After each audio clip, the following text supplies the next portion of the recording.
Welcome to Layers of Communication with your host, Lydia Taggart. Life presents experiences that add a layer to who we are and how we see the world, affecting how we communicate. Lydia is here to help you take apart the layers and create new ways to connect and build relationships. So now, please welcome the host of Layers of Communication, Lydia Taggart. Hello, my friends. It's good to be back. Oh, I've been missing you guys for the summer, but it's been a great summer, hasn't it? We've been doing so many good things. I've got a story to share about one of the things I did this summer. So we have this great amusement park near our home in northern Utah. It's called Lagoon, and they have this roller coaster there that a couple of years ago, my nephew went on this roller coaster and he said he lost his manhood on the roller coaster. So then all of my kids were like, not doing it. Nope. Too scary. Not happening. Well, a couple of years go by and we totally forget about it, right? We go on all the other rides just fine. We don't miss this ride. We're not excited. We're not worried. There's nothing wrong. We just kind of forget that this ride is there. And so this year, my sister's with me and she says, hey, let's go on Cannibal. And I'm like, okay, what's that? Cannibal. And she's like, I remembered this back in my memory that it was kind of something that haven't ever done it before. Something about my nephew saying he lost his manhood. He was a kid. He's only I think he was 10, maybe 11 years old at the time. And so okay, if I'm ever going to do it, I better do it now. And it was just me and my sister and her husband. And so we start going to this ride, and my sister leaves all of her stuff with her kids in the stroller with grandma and grandpa and her young little ones. And we start going to the ride. And then I see this sign there on the way that says, don't take any hats or sunglasses or anything. Nothing but you get to go on this ride because you will lose it. I was like, oh, should I leave my purse and stuff there? I didn't even think about that. And she's like, yes, of course you should leave all your stuff. Go give it back to Grandpa. And so I go take my stuff, but I was still wearing my hat. I didn't think anything about that. I was like, take my hat off. Everybody has a hat, right? But she looks at me, she goes, Lydia, you forgot your hat. You can't take your hat. You cannot wear your hat on the ride. I'm like, what? But we're just going to the ride, and then there's another sign. There's signs all along the walkway towards the ride where we get into the line. And it was a hot day. It was in the middle of the day. Everybody else was riding on the water rides to cool off, and so there wasn't much of a line. I didn't have much time to think about and decide, am I really doing this? And so my sister takes my hat and she shoves it in her shirt so it won't get lost. I was like, oh, that's what you do with the hat. Okay. And I'm just kind of oblivious. That's the word. I think it's just oblivious. I'm going to do this and it's going to be scary, and okay, well, I'm going to do it anyway. And so we get to the ride and she says, hold on tight. Just hold on tight. I was like, what? Wait. What are we doing? And the people in front of us start raising their arms up. Woo, we're going to go on this ride. And she goes, don't do it, Lydia. Don't. You just hold on tight. I'm like, wait, what are we doing? And she's like, we're riding Cannibal. You just hold on tight. Push the thing down all the way. Make sure it's all the way down and hold on tight. I was like, wait, what are we doing? And she says stuff like, oh, I'm so glad you make me feel brave because you're scared. And I'm like, I don't know what we're doing. This is scary now. I have to hold on tight. And there's nothing that goes over your shoulders. So this ride, Cannibal, it's not just like you go upside down in a loop. You go upside down and they corkscrew and you hang upside down where there's nothing holding you in except for this little thing across your lap. And oh my goodness, I was like, oh, what are we doing? But I was already on the ride. And she's like, push it down tighter, make sure it's down all the way, and don't you dare let go. You hold on tight. And so I was like, oh, okay, this is really scary, right? Now, if I had gone into it not having any of those warnings, I probably would have a different outcome, right? If I had gone into it knowing, hey, cannibal hangs you upside down and there's nothing holding you in except this little thing across your lap, nothing. And it goes so fast. It starts out by going up and then it, just drops you straight down. And there's just nothing there but this little thing on your lap. Anyway, it's kind of scary. And I thought, well, I'm going to be brave and do it anyway. I don't even know what it is. And so that's one of the things about bravery, not knowing all of the pieces. You have to be brave, right? And we live. You live through it, right? At the beginning, when my sister starts telling me this, I was like, oh, we're going to live. We're going to live. We're going to live. And the people in front of us were just laughing. I just know they're laughing so hard. Oh, this girl behind us, she's afraid. And they're lifting their arms up. And they didn't lift their arms while we were actually going on the ride. They held on tight. But at least I think they did. I was kind of busy screaming and holding on. But bravery, if we don't know everything about it, then we can be a little bit more brave, be a little more oblivious. We don't have that fear in us, but we also almost always have someone come up and say something like, oh, you're going to ride cannibal? But my husband, when I told him I did it, he's like, ooh, who rode it with you? I said, we should go back. That was a lot of fun at Lagoon. We should go back. And we have these bounce back tickets. He's like, I don't know. He's not a big ride person. But anyway, the bravery is just go in and do it. Just go in and do it. It doesn't change if you're already in the situation. Being afraid doesn't change the situation at all. And yelling and screaming about it, I admit, I yelled and screamed like I never screamed before. But it doesn't change anything. And then at the end, when we pulled back in to get off of the ride, we lived. Whoo, we lived. That was so great. We lived. And it's awesome. So my husband's like, what was your first thought when you got done with the ride? I was like, we lived. We lived through that. We did it. And you can do stuff. You do hard things and you don't even know it. I just want to bring that out and make sure you notice that you are doing hard things. You've done really hard, challenging things in your past, and you've lived through it. And we can do this. So today we're talking about the layer of bravery and just courage. Sometimes we just do things without knowing what we're doing until we get there, like on this ride. Sometimes we get talked into doing things that maybe we wouldn't do otherwise if we didn't have a little peer pressure. Many years ago when our kids were getting old enough to go on all of the rides, they're big enough to go on all of the rides. And so we had this rule, you have to try it at least once. You have to go on everything at least once before you can form an opinion and decide if you like it or not. And so my sweet Evan, he's like, okay, Mom, I'll go to all the rides.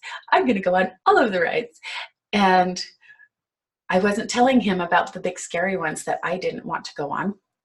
He doesn't need to know about those. So we go on, this one is called the Spider. And I love the Spider. It twists you around. And anyway, it's different depending on who's in which seat, and the weight changes the way that the car goes. And so we get off of that one, and it was really great. And yay, he went on my favorite ride with me. Woohoo! We got some brave kids. Good job, Evan. And he turns and he goes, okay, that one's next, Mom. The one next door is called Wicked. I was like, we don't have to go on that one, Evan. And he's like, sure we do, Mom. You said we have to go on every ride before we can form an opinion. And I haven't been on that ride yet, so let's go on that ride. I was like, oh. And this Wicked ride is kind of the precursor to Cannibal. It was the scariest ride before Cannibal got there. And you stand up in it, Um, do you stand? Yeah, I think you stand up in it, if I remember right. And there's not a seat to sit on really, or I can't remember exactly what it is, but it is scary. And he talked me into going on it, and I lived through that one too. But I only did it because I had set up this rule that you can't have an opinion unless you've experienced it yourself, or if you had some sort of interaction with the ride. Right now, there's some things you don't want to have to experience. You can learn from other people's experiences and go, drugs are bad.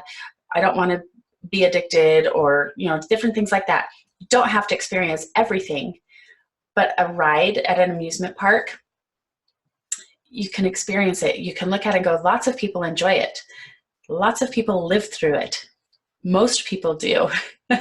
And it's there on purpose for fun. We paid an entry fee because we want to have fun and go on these rides. And why not go on this scary ride? And so I did it. And I was like, wow, that wasn't so bad. And Evan loved it. Oh, so every time he's like, let's go on Wicked. I'm like, oh man, we have to do that again. Oh, but it was super fun. And so the next time we went, one of the next times I went on Wicked with him, because nobody else is brave enough to go on him. It's just me and him and I, whatever, how that grammar works. Anyway, I was afraid that his lap thing wasn't going to go down far enough because he was a skinny kid. And so I was turned and I was pushing his down when they locked him into place. And then I went back to my spot and it had just a little bit of a gap. My seat wasn't down all the way. Oh, stop my heart. I need that seat all the way down. I had a little bit of wiggle room and I was bouncing around and I was afraid that I wasn't going to stay there.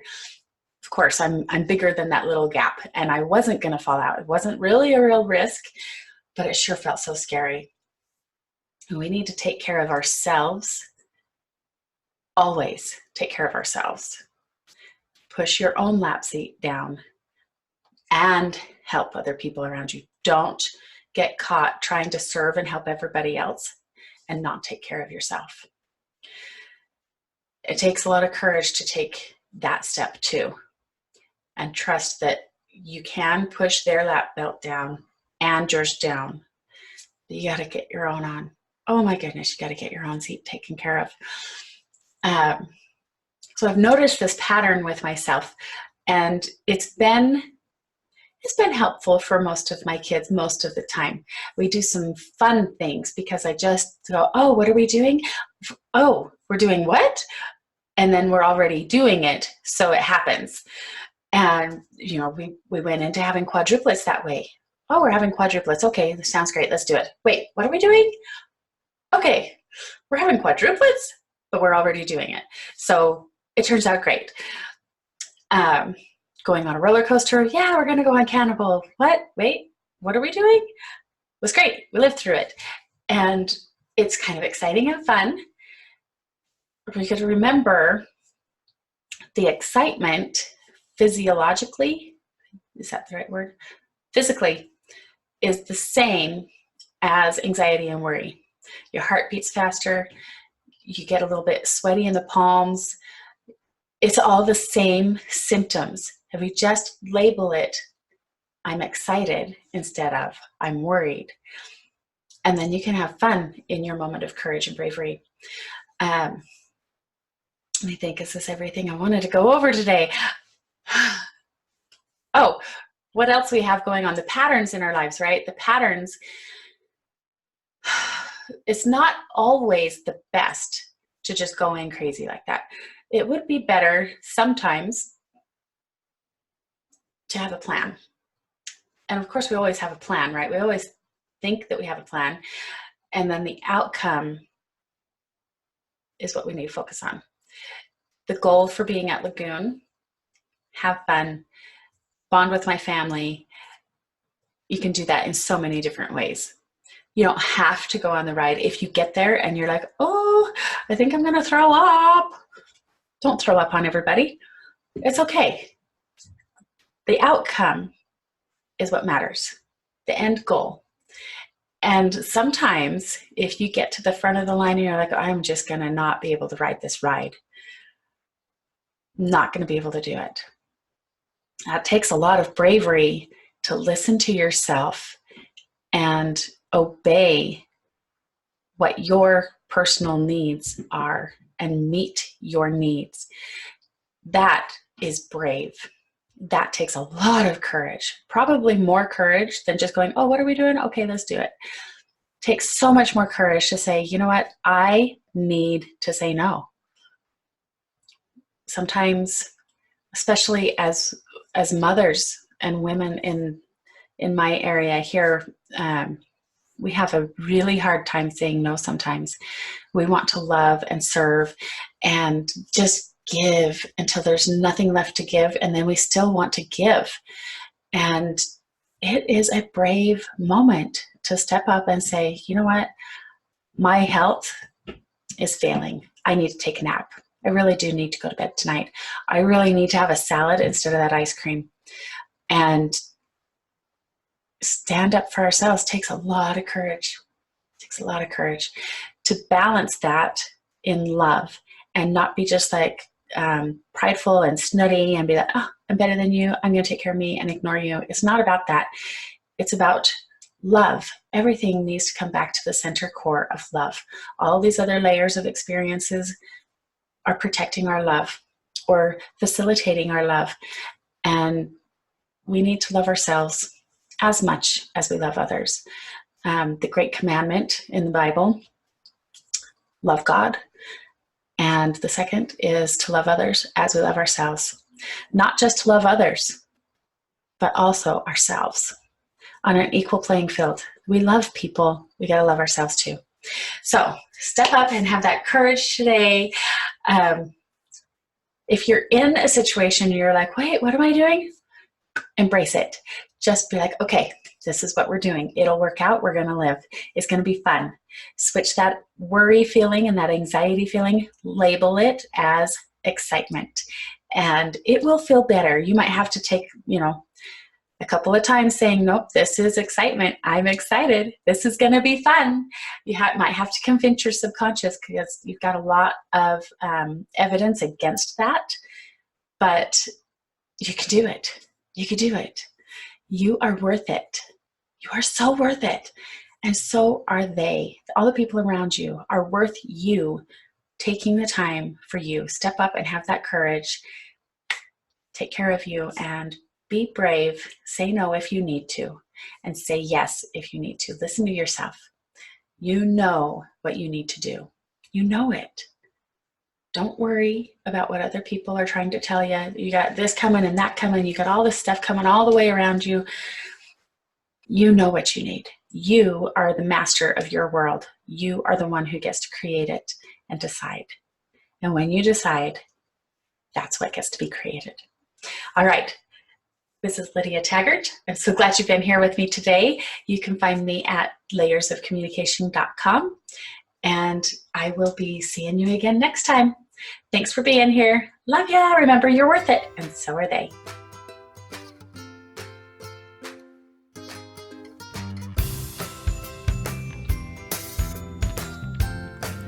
You've been listening to Layers of Communication with your host, Lydia Taggart.